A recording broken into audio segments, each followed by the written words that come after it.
Hello, everyone. Hi. My name is Delroy Hibbert.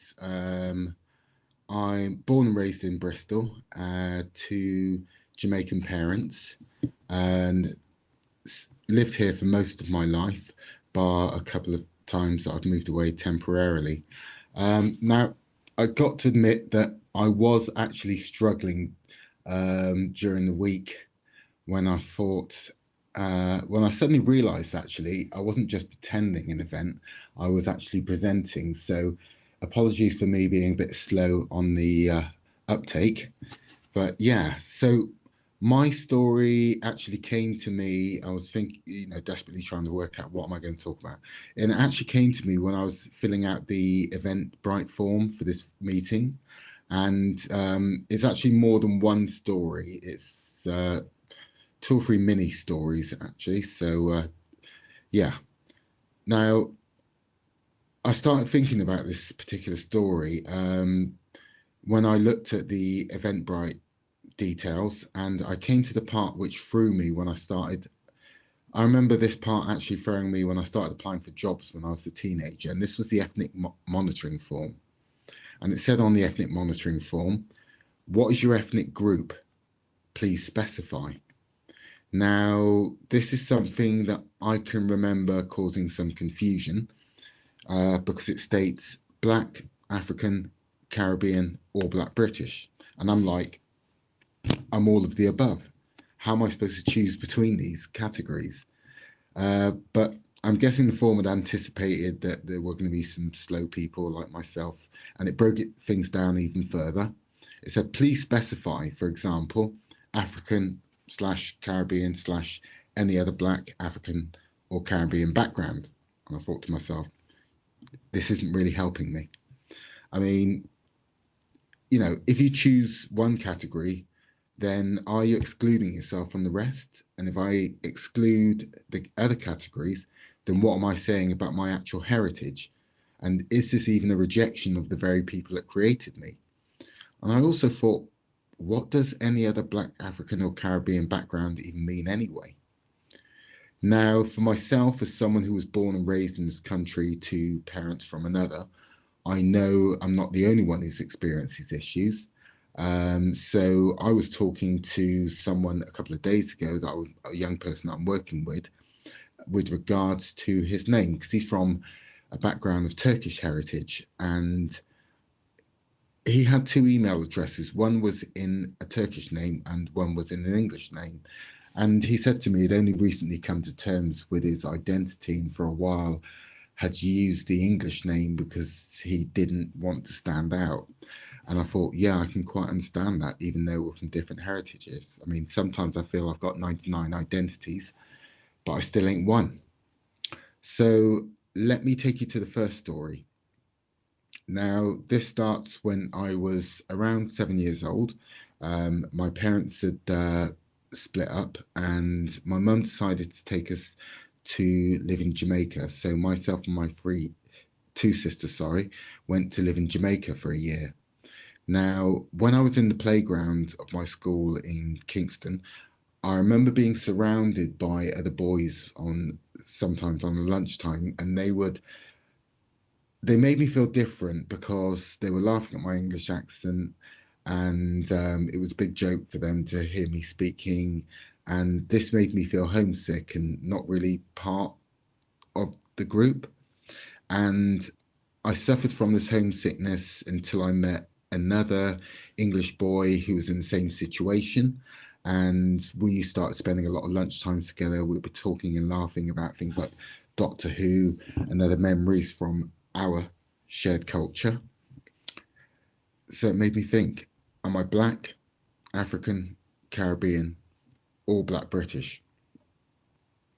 So this takes me to my second story. I went back to Jamaica on holiday after probably about 10 years. I was 17 and I was going through like a lot of 17, 18-year-olds at the time, a bit of an identity crisis, just coming out of sort of puberty, wondering who you are and what place and what role you have in this world.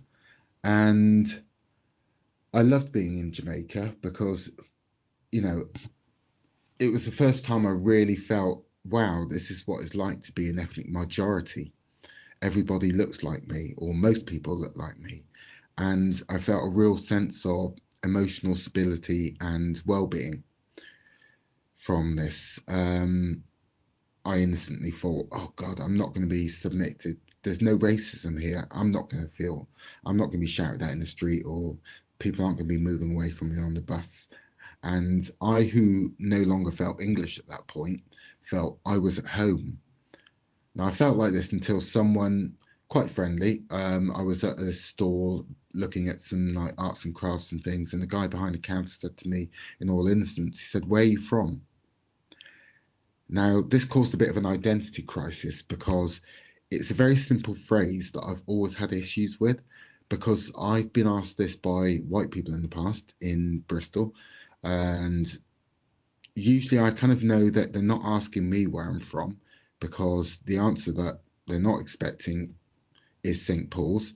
It's normally related to my parents, and if I do say I'm from St. Paul's, people have followed that up by going, "Well, where are you from before that?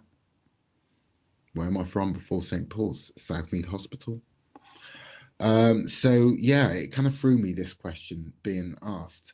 And I looked at him and he must have thought that he was dealing with the village idiot, because I was just kind of blank and I don't think I answered the question. I think I just walked off. And it got me thinking, where am I from? Because if I'm being asked this question in Bristol, it's because people see me as a foreigner. And so I've accepted that it's not my home. But if I'm being asked this question in Jamaica, then where am I from? I found that I traveled abroad and had a different experience than a lot of people who travel. I'd lost myself traveling abroad. And I remember walking away and thinking, don't you know? Don't you not recognize me as one of your own? And I felt like an outsider. I was like, I'm an outsider in two different tribes. Who is my tribe? Black, African, Caribbean, or Black British? So, moving forward, about 10 years ago, I was walking through town, just walking past where Primark is, and a black guy approaches me. He's got a big smile on his face and a real look of joy, and he speaks to me in a language that I don't understand. And I'm like, sorry, bro, I'm English. I don't understand you. And he says to me in English, he said, sorry, I'm from Nigeria, and you really look like a member of my tribe. Where are you from? Black, African, Caribbean, or Black British? Now, I'm older and I'm more comfortable in my skin. I was created in Britain, Bristol specifically, but I have roots and people who love and cherish me in Jamaica. And I've come to realize that there's quite a few others in my tribe. Now, identities can be multiple and they can be fluid. I've become a bit of a vocal chameleon as I've grown up. My accent can change without me noticing, depending on whether I've been at the football, whether I'm relaxing with my black friends, whether those black friends are actually Jamaican or British. My accent changes when I'm working with young people at the local youth centre in St. Paul's, and my friends tell me that I've come home sounding like a roadman. And and I've realised that my tribe is a Black British tribe. I mean, I can't forget my Jamaican heritage or my British upbringing, because it's made me who I am. But my Black British tribe is multicultural. It's not just Jamaican. Like Edson said, we grew up around people from whose parents came from different countries, and some came from this country. My Black British tribe can encompass people from different Caribbean islands. It can encompass people from Africa itself. It can encompass people who see themselves as being just British, Black British. And we've created our own legacy. When I think about music, I think about everything from two tone, jungle, drum and bass, grime, speed garage. We've got this, we're creating our identity in academia and sports, in professional careers. And now I realize that I actually can tick all the boxes: Black, African, Caribbean, or Black British, because what I am is actually all of the above. Thank you.